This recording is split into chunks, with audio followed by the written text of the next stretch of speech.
صحابی نے کہا کہ قبلہ آپ کا عقیدہ ہے کہ یا علی مدد کرنے کے بعد علی مدد کرتے؟ ہاں ہمارا بلیو ہے، ہمارا عقیدہ علی مدد کرتے۔ اس نے کیا کیا، ایک مکھی کو پکڑا، اس کے پر توڑے اور رکھ دی ٹیبل پر، آپ کہیے یا علی مدد، اور علی کو بولیے کہ اس مکھی کے پر جوڑ کے دکھائے اور اس کو پرواز میں لا کر دے۔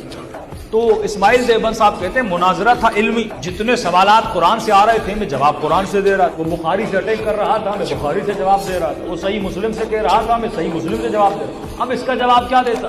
کہتے میں سوچ ہی رہا تھا، کہتے اتنے میں مجمع سے ایک ملنگ اٹھا، اس نے کہا مولانا پورے گھنٹے سے اس نے میرا دماغ پکا دیا ہے اور میرا بھی دل کر رہا ہے کہ میں اس کو جواب دوں، یہ جواب تو آپ مجھے دینے بھی۔ وہ بوڑھا اٹھا، اس کے ہاتھ میں عصا تھی، آگے بڑھا، اس نے صحابی مولوی کو اپنی عصا سے اتنا مارا اس کے ہاتھ بیچارے کے ٹوٹ گئے۔ اس نے کہا مولانا صاحب آپ بھی یا اللہ مدد کہہ کے اپنے بازوؤں کو جڑوا کر دکھائیے، پھر میں یا علی مدد کہہ کے مکھی کو اڑوا کے دکھاؤں گا۔